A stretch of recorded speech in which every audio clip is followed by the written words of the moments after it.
अधर धर मुरली बजैया की आरती कृष्ण कन्हैया की। अधर धर मुरली बजैया की मुझे कृष्ण कन्हैया की। अधर धर मुरली बजैया की आरती कृष्ण कन्हैया की। अधर धर मुरली बजैया की आरती कृष्ण कन्हैया की।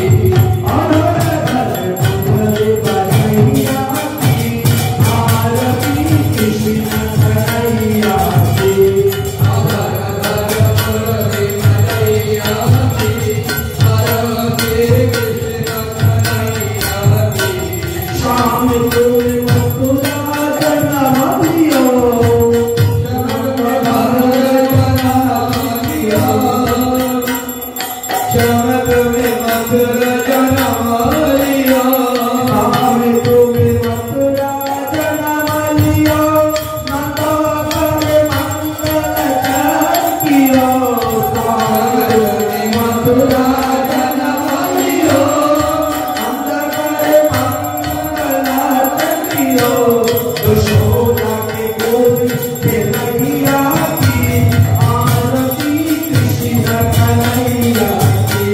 यशोदा के गोद में मैया की आरती कृष्ण कन्हैया की। यशोदा के गोद में मैया की आरती कृष्ण कन्हैया की।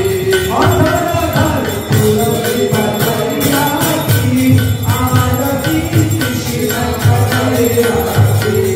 अधर धर मुरली बजैया की आरती कृष्ण कन्हैया की।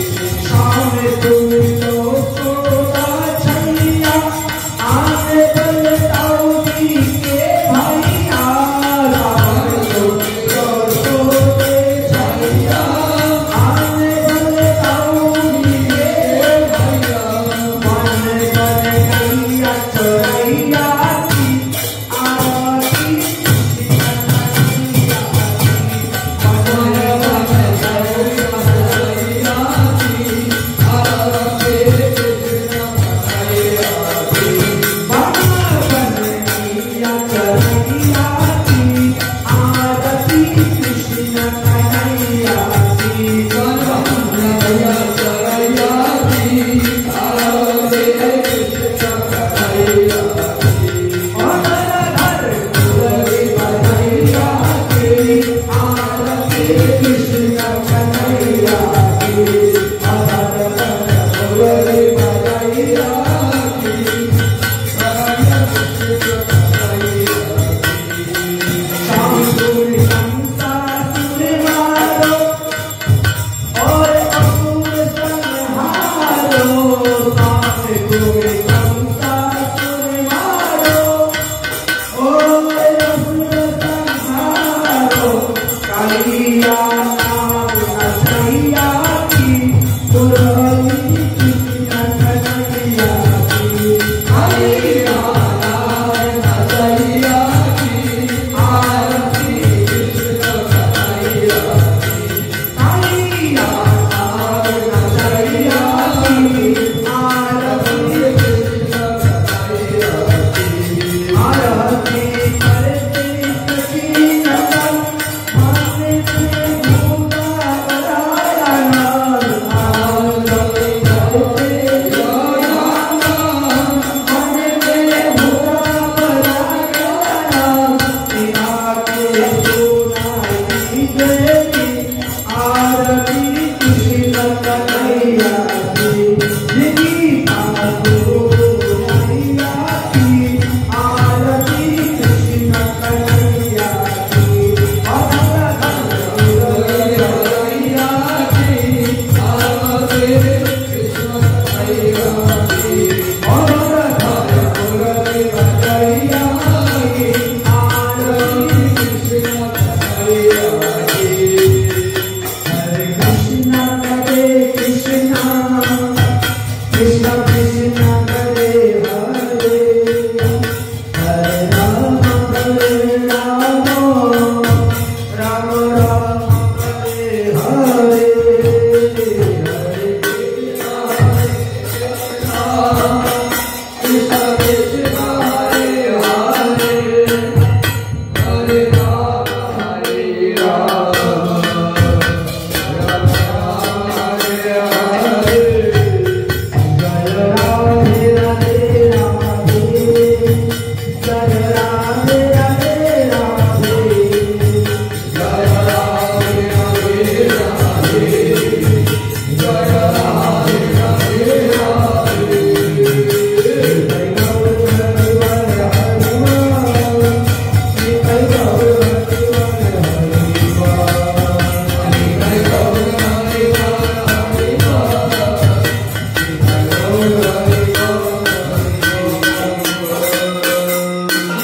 कल्पा शिव की, शिशुक मुनि की, शिशुक मुनि की, परीक्षित महाराज की, सनकादि ऋषिवृंदों की, नैमिषारण्य क्षत्रों की, आस्थान पुरुष की, आत्मशब्द ज्ञान यज्ञों की, पंचम दिवस की, आज हीरानंद की, जय जय श्री राम।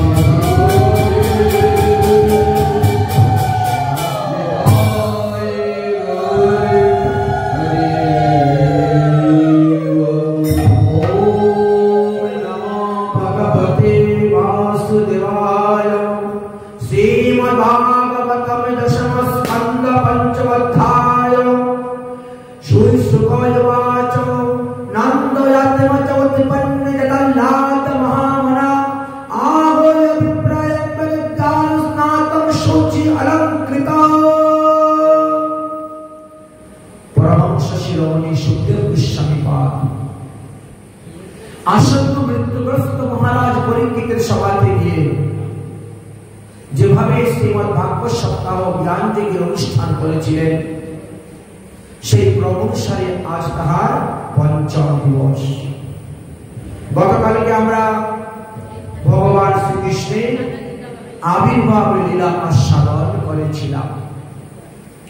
শ্রী সুখদেব গোস্বামীর হৃদয়ে যখন নন্দনন্দন শ্রীকৃষ্ণের কথা মনে পড়ত, তখন তিনি আর স্থির হয়ে থাকতে পারতেন না। তিনার হৃদয় সিন্ধু এমন ভাবে উচ্চলিত হয়ে উঠত, তিনি তখন একমাত্র ইঙ্গিতের দ্বারাই এই নন্দনন্দন শ্রীকৃষ্ণ লীলা কথা তিনি বর্ণন করে দিয়েছেন। এখানে একটা ইঙ্গিত দিয়েছেন।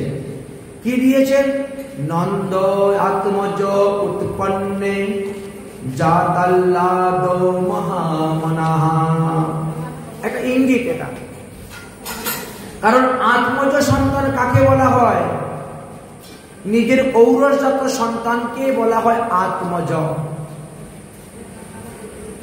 আমাদের আত্মজ পুত্র, ক্ষেত্রজ পুত্র, দত্তক পুত্র, পালিত পুত্র, মন্ত্রজ পুত্র, বরজ পুত্র, এইভাবে পুত্র 7 প্রকার থাকে। একমাত্র ঔরসজাত সন্তানকেই বলা হয় আত্মজ। তো সুখদেব গোস্বামী পাদ তিনি একমাত্র ইঙ্গিতের দ্বারাই নন্দনন্দন শ্রীকৃষ্ণের কথা বলে দিয়েছেন। রাজা পরীক্ষিতের কাছে বসুদেবের পুত্র শ্রীকৃষ্ণের জন্মলীলা স্পষ্টভাবে বর্ণনা করেছিলেন। কারণ বাসুদেব কৃষ্ণের সহিত পরীক্ষিত মহারাজদের একটা সম্পর্ক ছিল। তাই সুখদেবজি রাজা পরীক্ষিতের ধারণার প্রতিকূল কোনো কিছু বলতে গেলেন না। তবুও মধ্যে মধ্যে শুধুমাত্র ইঙ্গিতের দ্বারা নন্দনন্দন শ্রীকৃষ্ণ লীলা কথা তিনি বর্ণন করেছেন, যাতে পরীক্ষিত বুঝতে না পারে। কারণ সুখদেবজির অন্তরে যখন নন্দনন্দন শ্রীকৃষ্ণের লীলা মাধুর্য সিন্ধু উচ্চলিত হয়ে উঠত, তাহার হৃদয়টা প্লাবলিত করে দিত, তখন তিনি আর না বলে থাকতে পারতেন না। তাই তিনি ইঙ্গিতের দ্বারা বলছেন। কেন বলছেন? ভগবান শ্রীকৃষ্ণের উপাসনা করে 2 ধরনের লোক। এক হলো রাগমার্গে, আর এক হলো ভক্তি মার্গে, বিধি মার্গে। 2 ধরনের। এই নন্দনন্দন শ্রীকৃষ্ণের লীলা অনুভব করবে কারা? যারা ব্রজের উপাসক, তারা যারা রাধা দাস্য স্বীকার করে ভজন করে যান, তারা, অন্যের জন্য নয়। এই জন্য নন্দনন্দন শ্রীকৃষ্ণের কথা ইঙ্গিতের দ্বারা বলে গেলেন, যাতে মহারাজ পরীক্ষিত বুঝতে না। বুঝিবে কারা? বলে বুঝিবে রসিক ভক্ত, না বুঝিবে আন। রসিক ভক্তগণই বুঝতে পারবেন। এখানে প্রমাণিত হয় যে নন্দ পত্নী যশোদা 2টি সন্তান প্রসব করেছিলেন, যমজ সন্তান। পুত্রটি হলেন শ্রীকৃষ্ণ আর কন্যাটি হলেন যুগমায়া। কিন্তু যুগমায়া জন্মগ্রহণ করার পরে এমন ভাবে যুগ বিস্তার করে দিয়েছিলেন যার কারণে বসুদেব যখন তিনি নিজের পুত্রকে কুলে করে নিয়ে নন্দালয়ে প্রবেশ করেছিলেন, তখন তিনি ওই পুত্রটাকে দেখতে পেলেন না। যশোদা যখন তিনি নিজের কুলের সন্তানকে রাখলেন, তখন দুই কৃষ্ণ এক হয়ে গিয়েছিলেন, কেউ বুঝতে পারে না। আর তিনি যশোদার কন্যাটিকে নিয়ে চলে এসেছিলেন। এই জন্য আমাদের মহাজনগণ নানা গ্রন্থ থেকে, নানা পুরাণ থেকে 15টা সিদ্ধান্ত এনে স্থাপন করেছেন যে মা যশোদা যমজ সন্তান প্রসব করেছিলেন। তার 15টা সিদ্ধান্ত দেওয়া আছে, এইভাবে আলোচনা করে দিয়েছেন। এখন বললেন নন্দ বাবা তো সেই সময় গোশালায় ছিলেন, আর মা যশোদা ছিলেন সেই রাজভবনে। সকালবেলা দাসী গিয়েছিল, আর তিনি গিয়ে দেখতে পেল যে যশোদা সন্তান প্রসব করেছে। ওই সময়ে সবাই মোহনিদ্রায় নিদ্রিত ছিল।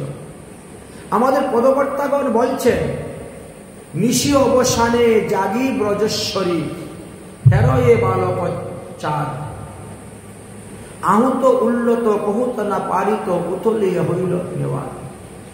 শুনি ধনী নন্দ গোপেশ্বর আহুত, শিশুমুখ হেরি বিভুর, কহিসব বকুল মূর পুত্র হয়, আনন্দ কর পুরোহুর। আইল বন্দিগণ ব্রাহ্মণ সঞ্জন, জাতকর্ম করিবারে, নান্দিমুখী শ্রাদ্ধ করিয়া যতনে ব্রাহ্মণেরে দান করে। নন্দ সুনন্দ উপনন্দ অভিনন্দ আনন্দে বিভুর বাধাই, আর বকুল নগরে লোক সব হরষিত, নন্দ মহল চলে ধাই। যশোমতী রোহিণী লেই সব গোপিনী, করতকে সব জনপ্রীতি, দধে গীত নবনী, হরিদ্রা চূর্ণ মিশ্রণে, অঙ্গতে ঢালে তাহা প্রীতি। শুনব যশোদা হেরব তব সুতা, কইছেন বালক দেখি, জনম সফল তোহা, বৃদ্ধকালে পুত্র পাইলা, কত পুণ্য না করিলা। তাহলে বৃদ্ধকালে পুত্র পেয়েছে, তাহলে মা যশোদার বয়স তখন কত ছিল? 85 বৎসর। আর নন্দ বাবার বয়স ছিল 90 বৎসর। সেই সময়ে তারা এই পুত্র সন্তান পেয়েছেন। একে তো নন্দ যশোদা তপস্যা করেছেন, উপরন্তু সমস্ত ব্রজবাসীগণ পুত্রদা একাদশী ব্রত করে, সেই একাদশী ব্রতের ফল দান করেছিলেন নন্দ বাবাকে। সেই একাদশী ব্রতের প্রভাবেই তিনি পুত্র সন্তান পেয়েছিলেন। তো একদিকে নন্দগড়ে আনন্দ হচ্ছে, আর এদিকে কংস মথুরায় চক্রান্ত করতেছে যে 10 দিন 15 দিনের মধ্যে যত শিশু জন্মগ্রহণ করেছে সমস্ত শিশুকে হত্যা করার ব্যবস্থা করো। আর তার জন্য তিনি পুতনা, রাক্ষসনী আদি বড় বড় ভয়ঙ্কর অসুরগণকে নেতৃত্ব করছেন। ईट को गोकुल उत मथुरा नगरी, बीच में बहते ही जमुना ढागरी। गोकुल में स्तूप मथुरा में धूप, कंस की मूर मुराय मुराय रे गोविंद गोकुल आय। তাই ভগবান চলে আসলেন গোকুলে, গোকুল মহাবনে চলে আসছেন, আর এদিকে কংসের মাথা মুড়িয়ে গিয়েছে। নন্দ বাবা তো 20 লক্ষ গাভী দান করলেন, 56 মণ তিল দান করলেন, পুত্র সন্তান হয়েছে বলে। আর যে কত কাপড় চোপড় দান করেছেন সিঙ্গার, তার তো কোনো অন্তই নেই। আনন্দ উৎসবটি 18টা শ্লোকের দ্বারা এখানে বর্ণন করা আছে। অর্থাৎ নবমী, দশমী, একাদশী এই 3 দিন অকাতরে দান চলছে, অকাতরে দান চলছে, উৎসব চলছে। দ্বাদশ দিন সকালে বেলা পালন করলেন। পালন করার পরে নন্দ মহারাজ বললেন, এবার আমি মথুরায় যাব, কংসকে সংবাদ দিব আমার একটা পুত্র সন্তান হয়েছে। আনন্দ সংবাদ। আর প্রতি বছরে খাজনাটাও দিতে হয়, এইবার খাজনা দিন। এই জন্য তিনার গ্রামে যারা বলিষ্ঠ বলিষ্ঠ পালুয়ান ছিল তাদেরকে বলে, এই তোরা গ্রাম দেখাশোনা করবি, আমি একটু মথুরার থেকে ঘুরে আসি। মনের আনন্দে আনন্দ সংবাদে নিয়ে রওনা হয়েছেন মথুরা। ভোজরাজ কংস কি জয় হোক। কংস মহারাজ বেরিয়েছে। আরে নন্দ মহারাজ, আসুন আসুন আসুন, কি ব্যাপার, আপনাকে দেখে এত প্রসন্ন মনে হচ্ছে কেন? বলে আমার ছেলে হয়েছে। এই গত অষ্টমী দিন, ভাদ্র কৃষ্ণপক্ষ অষ্টমী দিন মধ্যরাত্রে 12টার সময় আমার একটি পুত্র সন্তান জন্ম নিয়েছে। তো সেই আনন্দ সংবাদ আপনাকে দিতে আসলাম। শুনেই তো কংসের হুঁশ উড়ে যাচ্ছে, সর্বনাশ। ওই রাত্রেই তো সেই যুগমায়া অষ্টভুজা রূপ ধারণ করে আমাকে বলেছিল যে আমার শত্রু কোথায় না কোথায় জন্ম নিয়েছে। তাহলে কি নন্দালয়ে জন্ম নিয়েছে? কিন্তু সেটা হবে কেমন করে? কথা তো ছিল দেবকীর গর্ভে হবে, কেমন করে হবে? সেইখানে আমাদের গোস্বামীগণ বিভিন্ন পুরাণ থেকে সিদ্ধান্ত তুলে দিলেন। আর তুলে দিয়ে কি বললেন? বলছেন যশোদারও এক নাম দেবকী ছিল। সেই গ্রন্থের নাম হরিবংশ পুরাণ। হরিবংশ পুরাণে লেখা আছে দে নামনি নন্দ ভার্যায়া যশোদাম দেবকী ইতি চ। যশোদার দুটা নাম ছিল, তার আসল নাম ছিল দেবকী। আর তিনি সবাইকে যশ দান করেন বলে তাকে যশোদা যশোদা ডাকতেন। উনি কারো দোষ দেখতেন না, কারো বদনাম করতেন না, নিন্দা করতেন না। যে আসতো তার সুনাম করতেন, তার প্রশংসা করতেন, যশ দিতেন। এই জন্য তিনাকে যশোদা বলা হতো। অতএব এই হরিবংশ বিলাস পুরাণে দেখা গেল যে না, আকাশবাণী ঠিকই আছে, দেবকীর গর্ভে বলেছে, তো যশোদারও এক নাম দেবকী ছিল। কংসের তখন মাথাটা ঘুরিয়ে গেল। কংস তখন বলছে তাহলে তাহলে যুগমায়া হলেন কৃষ্ণ অনুজা। কৃষ্ণ অনুজা মানে কৃষ্ণের ছোট বোন। অনুজা কাকে বলা হয়? ছোট বোনকে বলা হয়। অদৃশ্যাম তৎ অনুজা বিষ্ণু। ভাগবতের দশম স্কন্ধের 4th অধ্যায়ের 9 নম্বর শ্লোকেতে কংস বলছে যে রমণীটা আমার হাত থেকে অদৃশ্য হয়ে চলে গিয়েছিল, অষ্টভুজা রূপধারী, তাহলে তিনি ভগবান বিষ্ণুর কনিষ্ঠ বোন। তাই এখানে বলেছেন পরিষ্কার অদৃশ্যতা অনুজা বিষ্ণু। তাহলে প্রমাণিত হয়ে গেল, তাহলে এই নন্দনন্দনের পুত্র রূপে আমার কাল জন্ম নিয়েছে। শুধু শুধু আমি আমার বোন দেবকী আর বসুদেবকে কষ্ট দিলাম। চক্রান্ত ভিতরে এসে গেল। বাইরে দিয়ে একরকম, ভিতরে কিন্তু আর একরকম। যেমন হাতি, হাতির দেখানোর দাঁত আলাদা, খাবারের দাঁত আলাদা।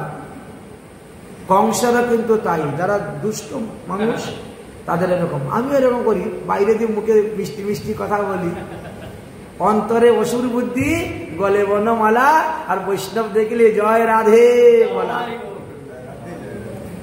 বলছে নেই, আমিও 2 নম্বরই করি, 1 নম্বর নয়।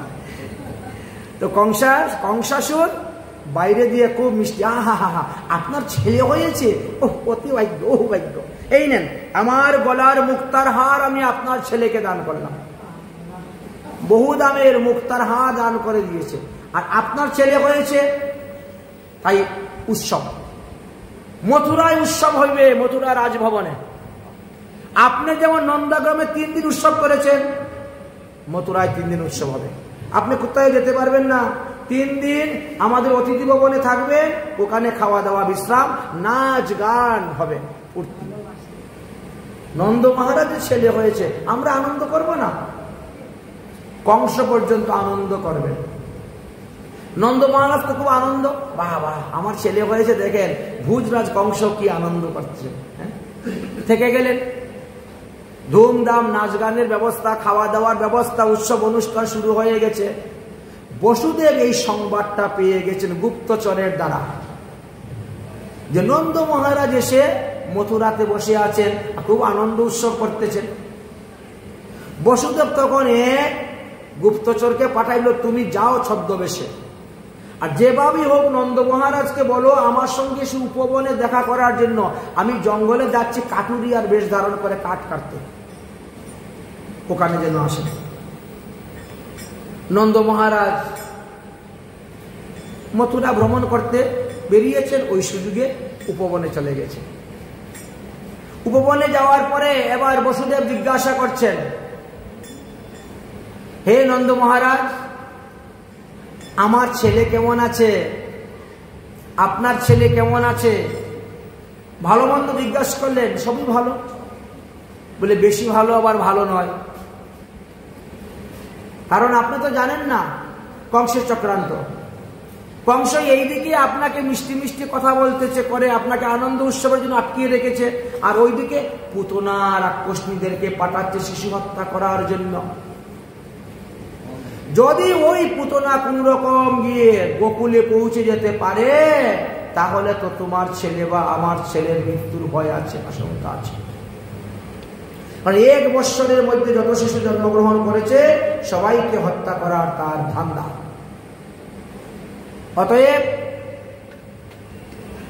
আপনি তাড়াতাড়ি চলে যান গোকুলে। এই মালা দেওয়া যাবে না, তুলসী পাতা আছে, পায়ে লাগবে তুলসী পাতা, থাক, অন্য মালা থাকলে দিবেন। নন্দ গোকুলে তাড়াতাড়ি চলে যান। বলছেন, আরে আমি তো বলিষ্ঠ সৈন্য রেখে এসেছি। বলে বলিষ্ঠ সৈন্য রাখলে কি হবে? এই অসুরের মায়ার কাছে শক্তি কোনো কাজ করবে না। অসুরেরা তো কলে কৌশলে কত রকম কাজ করে তারা। অতএব কোনো কিছুতেই সম্ভব হবে না। আপনি চলে যান। এই কথা বলে তো চলে গেলেন। নন্দ মহারাজ এসে উপস্থিত হয়েছেন, এসে বলছেন, ভুজরাজ কংস, আমার একটা বিশেষ কারণ আছে, বাড়িতে যেতে হবে। বলে আজকে পারবেন না, গেলে কালকে বিকালে। আজকে যাওয়া হবে না, বেলা চলে গেছে, আর এখন রওনা হলে রাত্রিবেলা হয়ে যাবে, বলা যায় না। চোর ডাকাইতে কত কিছু ভয় থাকতে পারে। কালকে দুপুরে প্রসাদ পাওয়ার পরে যাবেন। আটকিয়ে দিলেন।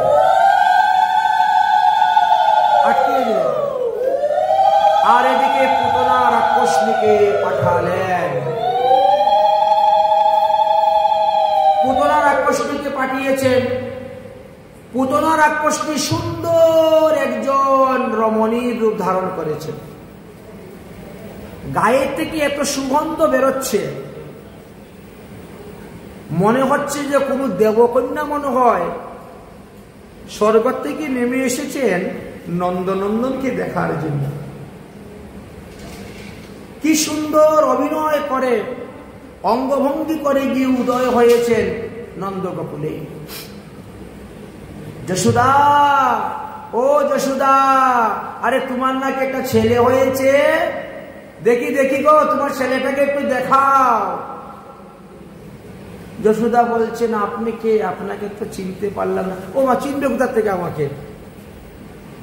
আমার তো ওই গ্রামে বাড়ি ছিল, তারপরে আমার বিয়ে হয়েছে। বিয়ের পরে আমি চলে গেছিলাম হিমালয় পর্বতে তপস্যা করার জন্য। ব্রহ্মার তপস্যা করেছি। ব্রহ্মা আমার তপস্যায় সন্তুষ্ট হয়ে আসলেন, এসে বললেন, বলো তুমি কি বর চাও? তো আমি বললাম যে আমার স্তনদুগ্ধ যে শিশু পান করবে সে যাতে অজর হয়, অমর হয়, রোগ সুখ ব্যাধি নাশ হয়, সমস্ত অসুর দৈত্য দানবকে ধ্বংস করতে পারে, বধ করতে পারে, সে হবে পৃথিবীর মধ্যে শ্রেষ্ঠ বলবান। তো ব্রহ্মা বলছেন, তো তাই হোক। ব্রহ্মা তো আশীর্বাদ দিয়ে চলে গেলেন। আমি যখন বাড়িতে ফিরে আসলাম তখন শুনলাম যে গত অষ্টমী দিন রাত্রে নাকি নন্দ মহারাজের ছেলে হয়েছে। তো আজকে 6 দিন, সতী পূজার দিন 6 দিন। তো আমি ভাবলাম যে তাহলে আমার তপস্যার সর্বপ্রথম ফল আমি নন্দ মহারাজের ছেলেকে পান করা। দেও তোমার ছেলেকে আমার কুলে দেও, ওর কোনো রোগ সুখ ব্যাধি কিচ্ছু হবে না, অজর অমর হবে, মহাবলবান হবে, শক্তিশালী হবে। আরে আমাদের রাজার ছেলে যদি শক্তিশালী না হয় তো প্রজা পালবে কেমন করে? এমন সুন্দর ভঙ্গি করে কথা বলেছে, মা যশোদা আপনি সন্তান দিয়ে দিন, বলে দিয়ে দিয়েছে এত। আর যখনই দিয়েছেন ভগবান শ্রীকৃষ্ণ পট করে চোখ মুজে নিয়েছে, ওরে বাবা রে, পুতনা রাক্ষস নিয়ে এসেছে। ভগবান চোখ মুজে নিয়েছে। পরীক্ষিত মহারাজ জিজ্ঞাসা করছেন, গুরুদেব, অনাদির আদি শ্রী গোবিন্দ ভগবান শ্রীকৃষ্ণচন্দ্র তিনি চোখ মুজে নিলেন কোন পুতনাকে দেখে? বলে নরলীলা। ভগবান যে মনুষ্যকে আশ্রয় করে এসেছে, তো মানুষের মতো তো অভিনয় করতে হবে। মানুষের বাচ্চারা যেমন একে অন্যকে দেখলে পরে ভয় পায়, কুলে যেতে চায় না, অন্যের কুলে যেতে চায় না, ভয় পায়, এই জন্য চোখ মুজে নেয়। এই জন্য ভগবান চোখ মুজেছেন। ভগবান তো আমাদের মতো মানুষ নয়, তিনি ভয় পাবেন কেন? তিনি তো কালেরও মহাকাল, তো তিনি পুতনাকে থেকে ভয় পাবেন কেন? এটা সুসিদ্ধান্ত নয় গুরুদেব। এক থেকে কোনো উত্তম সিদ্ধান্ত থাকলে আপনি আমাকে বলুন। তখন বললেন যে, শুনো বাবা, এই পুতনা রাক্ষসী কে ছিল? আমরা গতকালকে আলোচনা করেছিলাম যে এই পুতনা রাক্ষসী ওই বলি রাজার কন্যা ছিলেন, রত্নমালা। তো তিনি তো দুইটা বর দুইবার পেয়ে গেছিলেন। একবার চেয়েছিলেন কৃষ্ণকে স্তনপান করাবেন, ভগবান বলছেন তথাস্তু বামনদেব। আবার বলছেন বিষপান করাবেন, তাও বলছেন তথাস্তু। এখন ভগবান চিন্তা করলেন, এই রমণী আমাকে স্তনপান করতে হবে, আগের যুগে বর দিয়েছি, আবার তার বিষ খেতে হবে, সেটাও বর দিয়েছি। এখন তার মুখের দিকে তাকিয়ে তাকিয়ে যদি তার স্তন দুগ্ধ পান করি, তাহলে তার উপরে আমার মাতৃভাব চলে আসবে। আর মাতৃভাব আসার পরে যখন আমি তাকে মারব, তখন আমার মাতৃহত্যা পাপ লেগে যাবে। অতএব তার মুখের দিকে তাকাবো না। এই জন্য ভগবান মুখের দিকে তাকালেন না। হ্যাঁ, এটা হতে পারে। আরেকটা সিদ্ধান্ত আছে। বলে কোনটা? বলে ভগবান শ্রীকৃষ্ণ চক্ষু বন্ধ করে মহাদেবের ধ্যান করতেছেন। হে মহাদেব, তোমার বিষ খাওয়ার অভ্যাস আছে, আর তুমি এসে এখন আমার শরীরের মধ্যে ঢুকে পুতনার বিষটা খেয়ে নাও। মানে আমি যতবার পৃথিবীতে অবতীর্ণ হয়েছি, কখনো আমি বিষ পান করি নাই, কেউ আমাকে কখনো বিষ দেয় নাই। সবাই আমাকে লাড্ডু দিয়েছে, মাখন দিয়েছে, মিষ্টি দিয়েছে, মধু খেতে দিয়েছে, কিন্তু এইবার পুতনা এসেছে আমাকে বিষ দিতে।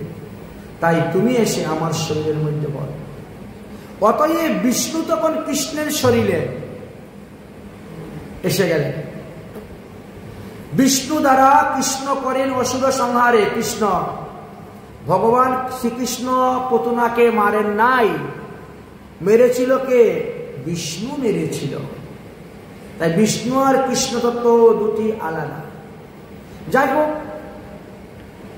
এখন ভগবান শ্রীকৃষ্ণচন্দ্র তো গিয়ে ওর কুলে বসেছেন। ও খুব আদরের সহিত স্তন দুগ্ধ পান করার জন্য স্তন মুখে দিয়েছে।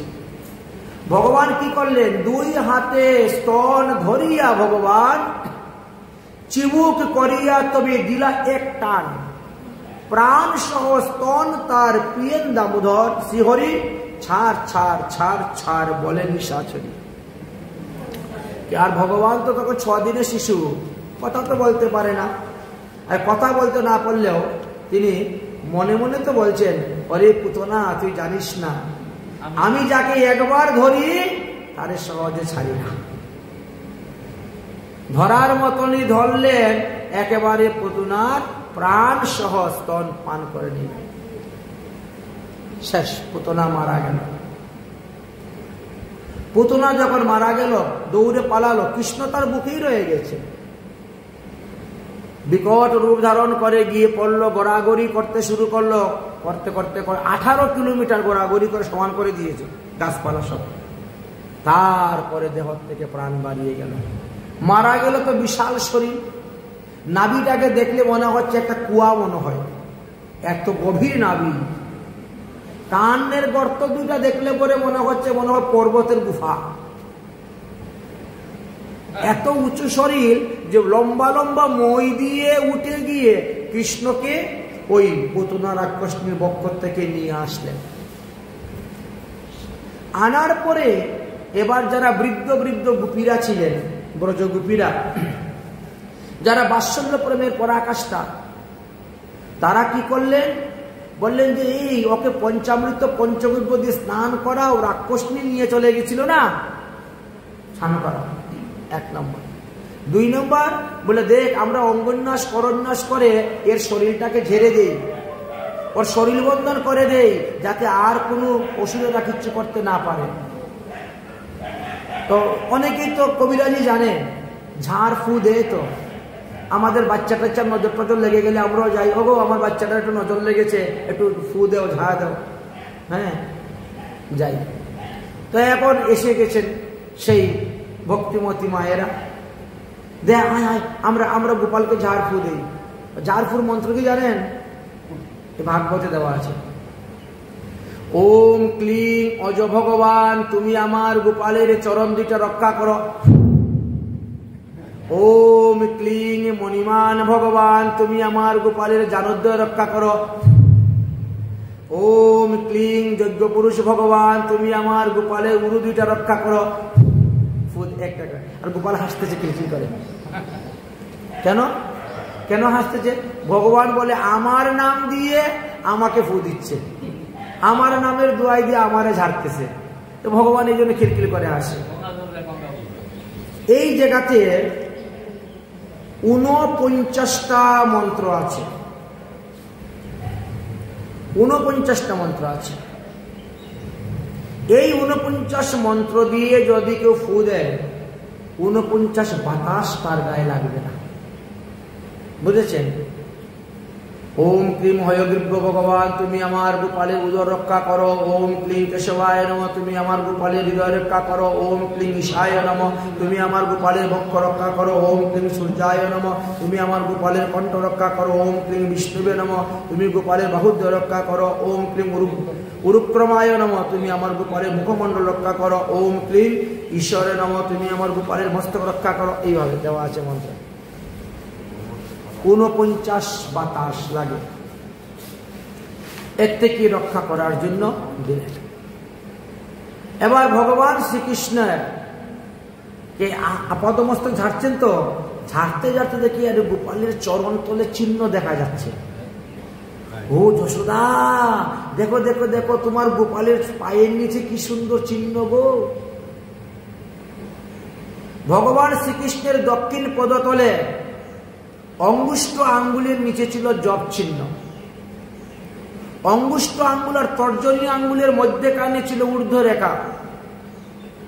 জবের নিচে ছিল চক্র, চক্রের নিচে ছত্র, মধ্য পায়ের মধ্যম আঙ্গুলের নিচে ছিল পদ্ম চিহ্ন, পদ্মের তলদেশে ছিল ধ্বজা চিহ্ন, তার এবং পায়ের কনিষ্ঠ আঙ্গুলের তলে ছিল অঙ্কুশ চিহ্ন, অঙ্কুশের নিচে ছিল বজ্র চিহ্ন। এই সকলের তলে ছিল অষ্টকোণ একটা চিহ্ন। অষ্টকোণের চারিদিকে আবার 4টি জম্বু ফলের চিহ্ন ছিল। অন্য 4 কোণে 4টি স্বস্তিক চিহ্ন ছিল। এই 11 চিহ্ন ভগবান শ্রীকৃষ্ণচন্দ্রের দক্ষিণ চরণের মাধুর্য শোভা পেয়েছিল। ভগবান শ্রীকৃষ্ণের বাম চরণ তলে কি কি চিহ্ন ছিল? অঙ্গুষ্ঠের নিচে ছিল শঙ্খ চিহ্ন, মধ্যমা আঙ্গুলের নিচে ছিল আকাশ চিহ্ন, আকাশের নিচে ছিল গুণ অর্থাৎ যা বিহীন ধনু চিহ্ন, ধনুর নিচে ছিল গুষ্পদ চিহ্ন, গুষ্পদের নিচে ছিল 4টি কুম্ভ চিহ্ন, 4টি কুম্ভ চিহ্নের নিচে ছিল ত্রিকোণ চিহ্ন, আর ত্রিকোণ চিহ্নের নিচে ছিল অর্ধচন্দ্র চিহ্ন, অর্ধচন্দ্র চিহ্নের নিচে ছিল মৎস্য চিহ্ন। এই 8 চিহ্ন ছিল শ্রীকৃষ্ণের বাম পায়ে। তাহলে কত হলো? 8 আর এদিকে হলো 11, 19টা। শ্রীকৃষ্ণের 2 চরণে 19টা চিহ্ন ছিল। এবার শ্রীকৃষ্ণের ডাইন হাতে মধ্যে কি কি চিহ্ন ছিল? শঙ্খ, চক্র, গদা, ধ্বজ, খড়গ, দণ্ড, অঙ্কুশ, পরমায়ু রেখা, সৌভাগ্য রেখা, ভূগরেখা, অশ্বত্থ বৃক্ষ, বাণ, এই 12টি রেখা বলি ছিল শ্রীকৃষ্ণের ডাইন হাতে। কত হলো? 19 আর 12 31, 31টা হয়ে গেল। বাম হাতের মধ্যে ছিল নন্দাবর্ত চিহ্ন, পদ্ম চিহ্ন, ছত্র চিহ্ন, ফল চিহ্ন, পরমায়ু চিহ্ন, সৌভাগ্য চিহ্ন, ভূগরেখা চিহ্ন, শক্তি চিহ্ন, ধনুষ চিহ্ন, স্বস্তিক চিহ্ন, অর্ধচন্দ্র চিহ্ন, মৎস্য চিহ্ন। এই 12টি ছিল বাম হাতের মধ্যে। তাহলে কত হলো? 31 আর 12 43। এই 43টা চিহ্ন ছিল ভগবান শ্রীকৃষ্ণের অঙ্গে। এই জন্য মহাজনগণ বলছেন, যাকে তাকে ভগবান বলে মানিও না, আর যার তার চরণে ফুল দিতে যাইও না। বর্তমান জগতে নতুন নতুন ভগবানের প্রকট হয়েছেন না, কিছু নতুন নতুন সম্প্রদায় বেরিয়েছে। এদেরকে বলছেন, দেখো আকৃতি প্রকৃতি হয় স্বরূপ লক্ষণ, আর কার্যের দ্বারা জানা যায় তটস্থ লক্ষণ। এই 2 লক্ষণে জানেন মুনিগণ কে ভগবান হন আর কে ভগবান নন। ভগবান অবতীর্ণ হওয়ার হাজার হাজার বৎসর আগেই শাস্ত্র পুরাণে লিখে গেছে ভগবান আসবেন। আরো 4 লক্ষ বৎসর পরে আসবেন কল্কি ভগবান। কিন্তু এখনই শাস্ত্রে লেখা আছে, ভারতবর্ষের মধ্যকালে সিং ভারতের সম্বলপুর নামক গ্রাম বিষ্ণুরস নামক ব্রাহ্মণ, তার ঘরে ভগবান পুত্ররূপে জন্মগ্রহণ করবেন। কিন্তু বর্তমান কলিযুগে যারা যাদেরকে ভগবান বলে পূজা করছেন, ভোগ লাগাচ্ছেন, ফুল তুলসী দিচ্ছেন, তারা যে ভগবান বলে কোন শাস্ত্রেই তো লেখা নাই প্রমাণ। তাই প্রমাণ চাই, প্রমাণ চাই। এদিকে কোনো প্রমাণ। আচ্ছা, যাই হোক, নন্দ মহারাজ কিন্তু মথুরা থেকে রওনা হয়ে গেছেন। নন্দ মহারাজ গোকুলে আসতে না আসতে দেখেন প্রচুর লোকের ভিড়। আরে এত লোকের ভিড় কেন রে, এখানে কি হয়েছে? বলে এক পুতনা রাক্ষস নিয়ে এসেছিল তোমার ছেলেকে কুলে করে নিয়ে পালিয়ে যেতে। আর তারপরে কেমন করে কি হলো? ওপরে মরে গেল, তোমার ছেলে বেঁচে গেছে। নন্দ মহারাজ বলে, সত্যি তো? তাহলে তো বসুদেব দেখি ত্রিকালদর্শী, বসুদেব যে আমাকে বলেছিল সত্যি তো বলেছিল। গিয়ে দেখেন তো বিকট শরীর, দাঁত এক একটা কি বড় বড় কুদালের মতন, আঙ্গুলের নখগুলা এক একটা কুলার মতন, কুলা এত বড় বড়, বিকট শরীর। এত বড় শরীর তো নাড়াচাড়াও করা যাবে না, তুলাও যাবে না, আগুনে পোড়াও যাবে না। এই ডুম জাতি, তোমরা একে কেটে টুকরা টুকরা 100টা টুকরা করো। পুতনা রাক্ষসীর শরীরকে 100টা টুকরা করা হয়েছিল, 100টা চিতা জ্বালানো হয়েছে, আর তার মধ্যে ওই শরীর ফেলে দেওয়া হয়েছে। যা পুরো 100টা চিতার মধ্যে। কিন্তু যখন চিতার ধুমা উঠল, কোনো দুর্গন্ধ নাই, সুগন্ধ বেরোচ্ছে। পুতনার শরীরটা যখন জ্বালিয়ে দেওয়া হলো, তখন তার জীবাত্মা বেরিয়ে চলে গেল, একবার নিত্য গোলকধামে রওনা হয়ে গেছে। দরজার দারোয়ান বলছে, এই পুতনা, তোকে আমরা ঢুকতে দিব না, তুই আমাদের প্রভুকে বিষ খাওয়াইতে গিয়েছিলে, আর তোকে দিব বৈকুণ্ঠে ঢুকতে। ভগবান চলে গেলেন এক অংশে। এই আমি যাকে মাতৃগতি দিয়েছি তাকে তোমরা কেন আটকাচ্ছ?